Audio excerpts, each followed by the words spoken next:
conversation to talk about your book, Beyond Innocence and Redemption, Confronting the Holocaust and Israeli Power, Creating a Moral Future for the Jewish People, which is celebrating its 30th year of publication. So I thought it would be a good opportunity to go back to the beginnings of the book and how how it influenced your other writings and has contributed to the many who have been influenced by this book.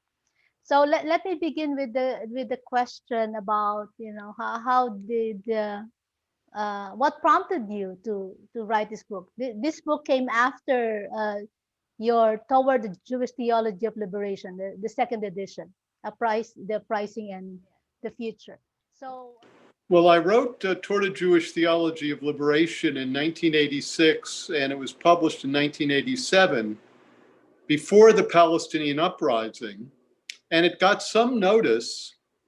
But when the Palestinian uprising started in late 1987 and into 1988, there was an increased interest in the book. And I had also started giving talks during that time, including at the Carter Presidential Center and Emory University sponsored conference, Theology, Politics, and Peace, which is a whole story in itself. But with the uprising, there was a tremendous interest all over the world in Palestinian life and in Jewish responses to the uprising.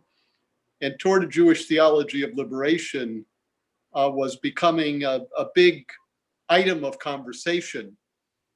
And as you said, the second edition, which had a epilogue to it, it was the same book, but with a new epilogue, Toward a Jewish Theology of Liberation, emphasizing the Palestinian uprising and the future of the Jewish people. I was recruited by Harper Row and Harper San Francisco, which is part of Harper Row, a big publishing firm, to write a sequel to Toward a Jewish Theology of Liberation.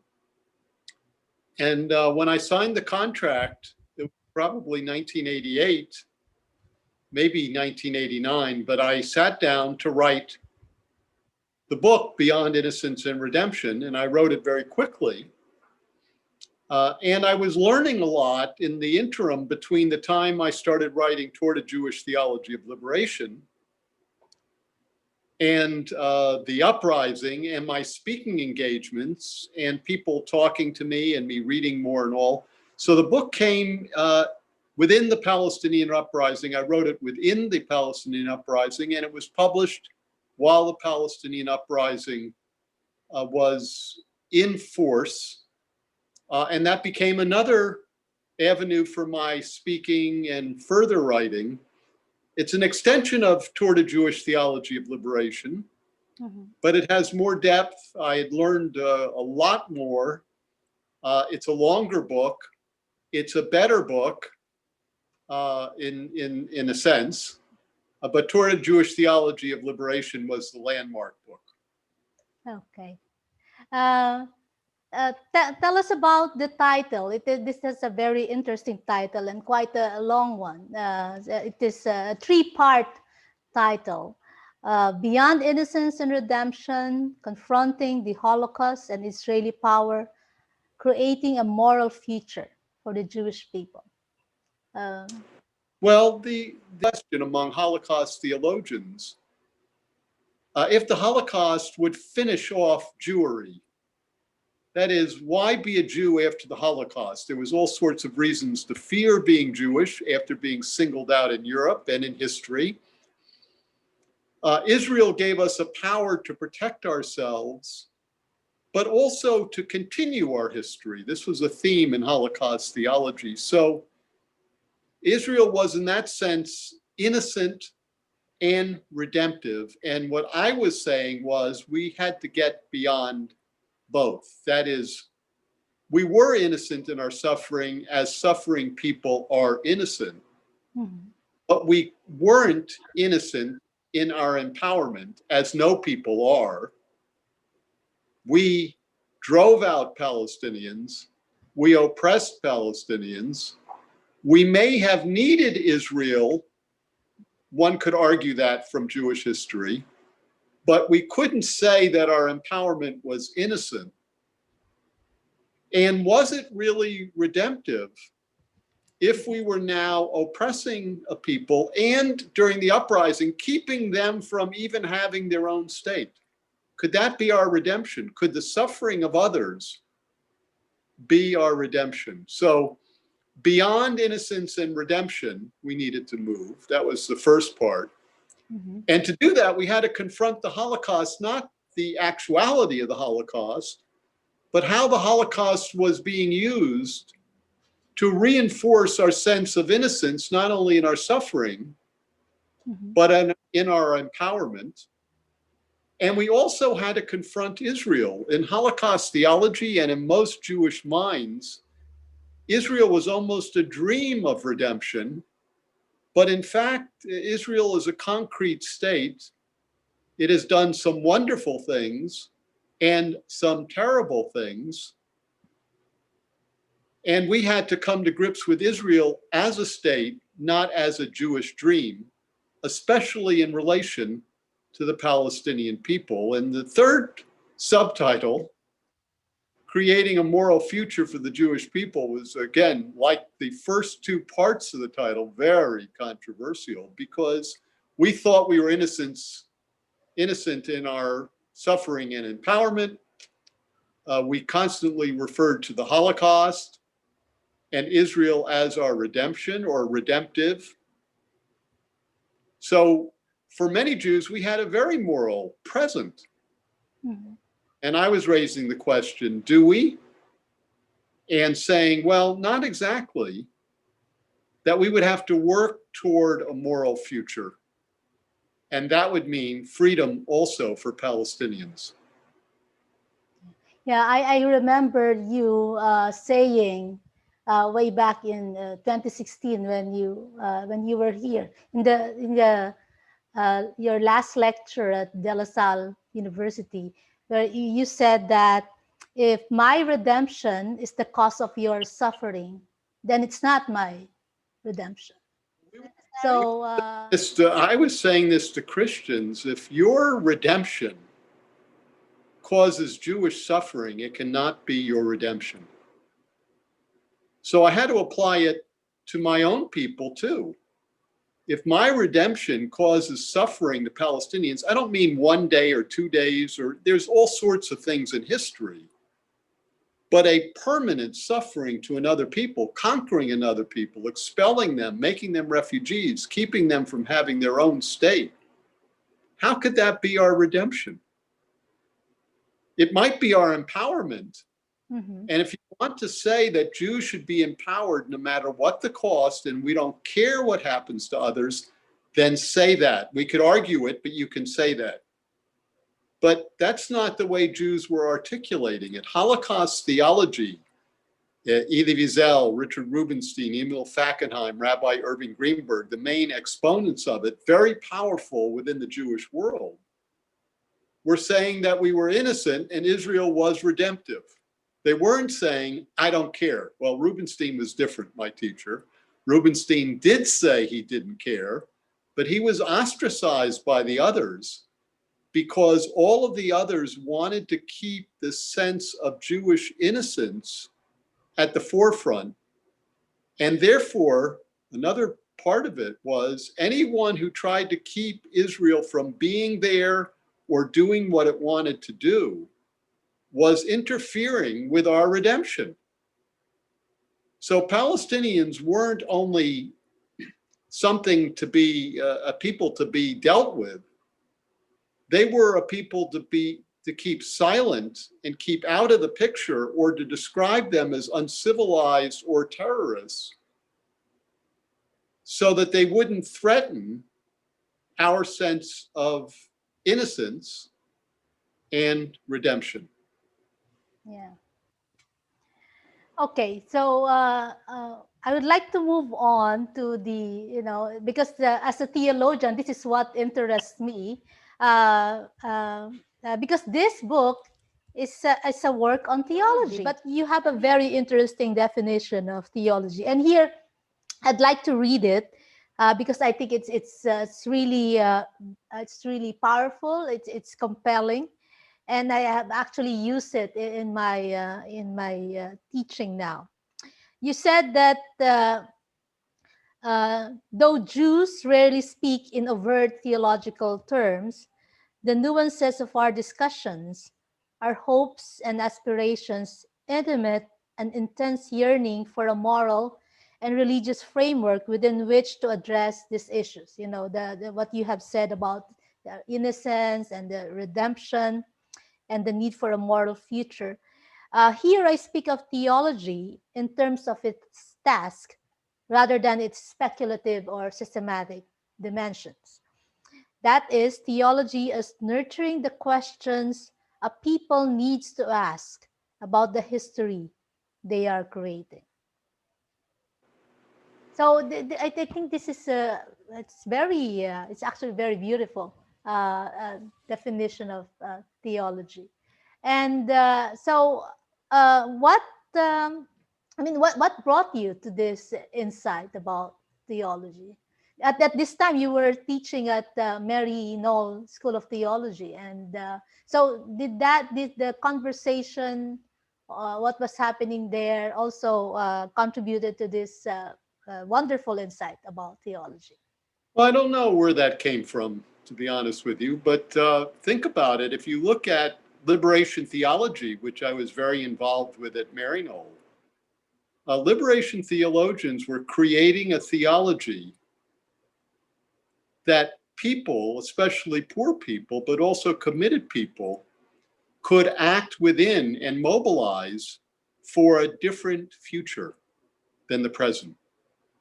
And if you look at Holocaust theology, and here's where we're looking at how theology functions as well, right? You had the Holocaust and Israel, but we didn't have a theological framework to understand it. Now, also understanding that a Jewish theological framework is quite different than Christian theology frameworks in many ways. But in general, Holocaust theologians were giving us a reason to feel the way that many Jews felt about the Holocaust and about Israel. But they missed a major question: Mm-hmm. Palestinians. And what I'm saying in Toward a Jewish Theology of Liberation and Beyond Innocence and Redemption is that we need a new theology because of the history we are creating. If we want to continue to create that theology under Holocaust theology and neglect or oppress the Palestinian people, you can stick with Holocaust theology.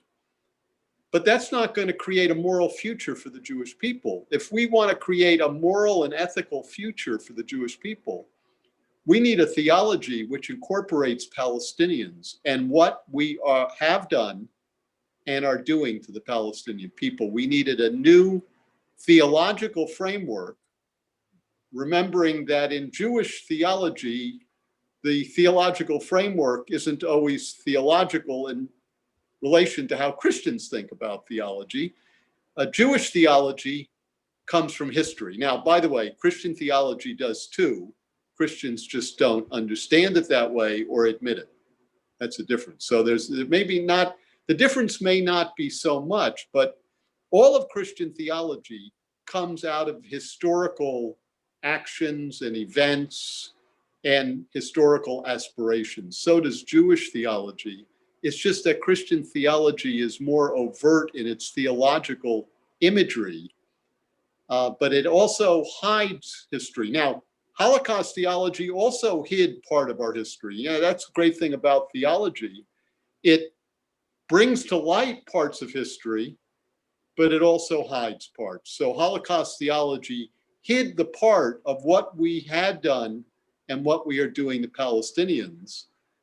Toward a Jewish Theology of Liberation and Beyond Innocence and Redemption try to bring that hidden part to light. Now, once that hidden part is articulated, then we have a choice. We either say, I heard that, but I don't want it, forget it, or I've heard that and we need to act upon it. Okay. Yeah. So um, yeah, I think yeah, Christian theology tends to be more overt in its theological pronouncement, especially as we usually define theology as a way of speaking about God uh, um, in history. Yeah, and that's usually, and that's right. It's sometimes that hides history, other parts of history as well. Well, religion and theology comes from history, and then it tries to dominate it, keep it from being understood in the present. And all subversive theologies basically say, hey, look at the history we're living now. Look at the history. Stop talking about God. Look at the history. Now, when we look at the history, what can we say about God? Theology, once it becomes orthodox, tries to say history isn't happening. It happened way back when, and they're very selective, but there's no history after that. Subversive theologies say, hey, we're in history. History's happening right now. What are we doing? And if you say, yeah, what are we doing? We don't want to do that. You need a different theology. This is what happened to Christian theology after the Holocaust, where Christians, many of them woke up and said, our theology is anti-Semitic. Look where it leads. Vatican II is impossible without the Holocaust. My sense is that the Holocaust, the destruction of Jews in Christian Europe, leads to Vatican II, because Vatican II essentially says, history is happening. We need a new theology. Liberation theology is an extension of Vatican II saying, yeah, you see part of history, but you're not looking at our history. You're looking at European history, good, but you're not looking at what's happening to us and what you did to us. So liberation theology is saying there's a second phase of Vatican II. Now look at what our history is. We need a new liberating theology. Very, very well said, Professor Ellis. Yeah. Yeah. Now I'm recalling about, what is this book? Theology and Praxis by Boff, the younger Boff, the Clodovis Boff. When he talks about, liberation theology is actually a theology of history. Yep. It's not really, it's not speculating on the what is the ultimate truths of Christianity, but how do we think about God in relation to the history we are, as you said, the history we are creating?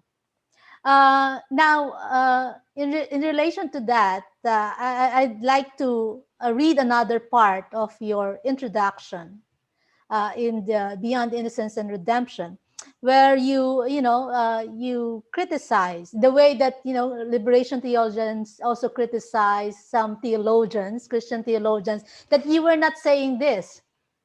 And here you said that at the time, not one major Jewish theologian has said what is obvious to many Jews and non-Jews alike. And here you listed 5 things, and I'd like to read them now.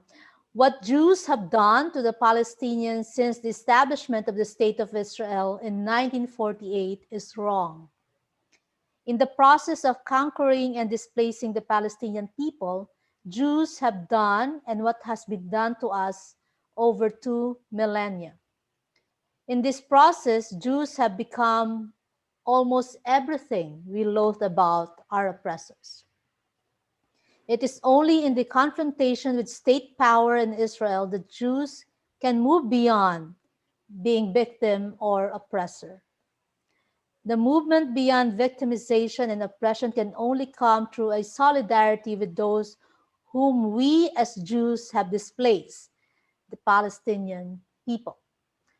I would think this would be very controversial at that time. And what was the reception to this? This is a reading of history that you assert that should be incorporated in new framework for a Jewish theology. Now, what's also interesting about it is it's truer today than it was then. Definitely. Listening to the words which I wrote then, I think we still haven't done that. Now, yeah, there it is in a nutshell. What we have done to the Palestinian people is wrong. In doing that and continuing it and making it permanent, we've become almost everything we've loathed about our oppressors. I used to speak that. My lectures in universities and all were often written out in a speech language, but they're in the archives. I used to read those 5 points out, and you could hear a pin drop when people weren't yelling at me from the audience. Now, these points are very, very obvious. But you're right, it was explosive. And I would say when I say that today, it's still explosive because we've never come to grips with who we have become in our empowerment. We still believe, many Jews, that we are innocent in our suffering and innocent in our power. But we are not. And how do we know that? By what we have done and what we're doing in history, which invalidates the theological sense that we're innocent and that Israel is redemptive. Now, it's much worse than it was then. 30 years later, it's it's gone much further. And now you don't hear the Holocaust invoked so much, and you don't have Jewish establishment figures talking too much about Israel as innocent. So the dialogue, the conversation has changed to some extent, but in general, it remains true. And yes, it was explosive, it is explosive. And those words 30 years later are truer now than when I wrote them and when I spoke them around the world. And was it neglected? Yes. Was it silenced? Yes. Has this book been read? Basically, no. It was too much. However, there are more Jews, many more Jews, including rabbis, some, who were influenced by these ideas and sometimes wanted to turn away from them because there was a cost for understanding this and speaking it. The whole idea of Jewish identity, which we had finally gotten to, of our innocence in public, speaking it in public, because we had been so denigrated in public. And now we were powerful enough to speak that in public, and there was a receptive audience, repentant Christians for their anti-Semitism. We had finally reached that, and now you're going to say, wait a minute. Now you're going to say, this isn't exactly true. Now you're going to say, we're doing something wrong. Now, after all of this, after 1,500 years of the stuff we had to endure, you're going to say this? So it's almost understandable that there was an attempt to silence me, and how many Jews who did speak a little bit about Palestinians never went that far and were never that direct. Never that direct.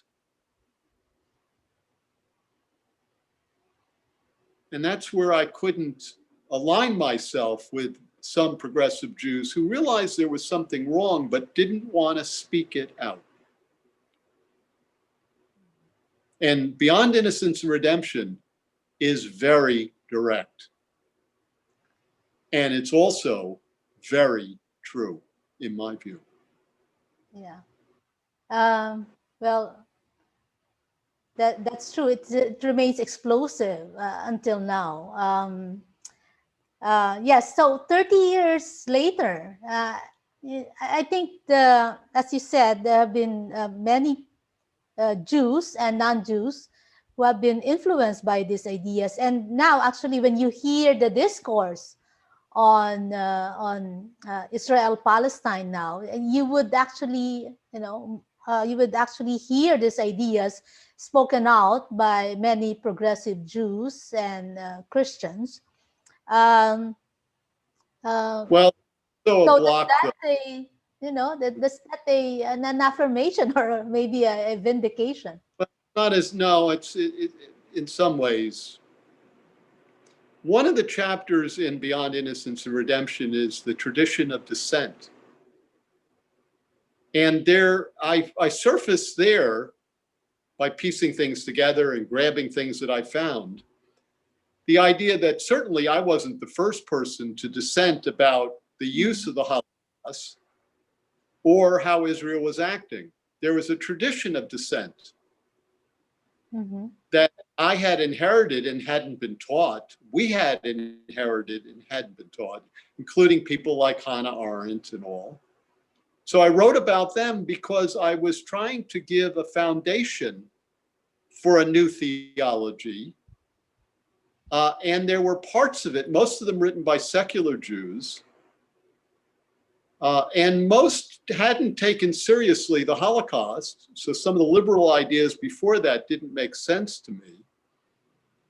And we needed to incorporate the Holocaust. So the question would be, in Beyond Innocence and Redemption, how can the tradition of dissent move forward, kick into gear, get to another place? So there were Jews who opposed, for instance, the creation of the state of Israel, and who opposed what was happening in the creation of the state of Israel. Some of them were Israeli Jews.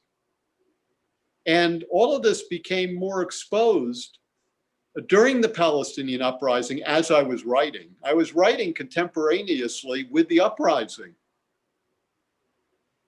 And we were all becoming more aware. And then there was a lot of Israeli writing about what was happening to Palestinians during the Palestinian uprising, what was happening to them by Israeli soldiers. I was also reading about that and writing at the same time. So I was not only criticizing Holocaust theology for what it had missed, the Palestinian issue, but was also trying to construct part of this new theology by tapping in to the Jewish tradition of dissent on the use of the Holocaust and the abuse of Israeli power. And there was a lot of it then, but it hadn't been written about or put into a narrative form or a theological framework. And Beyond Innocence and Redemption continues toward a Jewish theology of liberation, which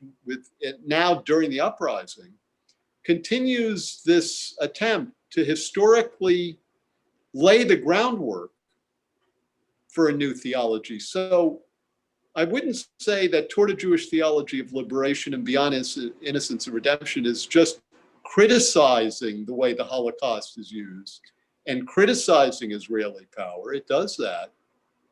But it also begins the very difficult place of creating the foundations for a new theology, which is attentive to how we displaced and are oppressing the Palestinian people.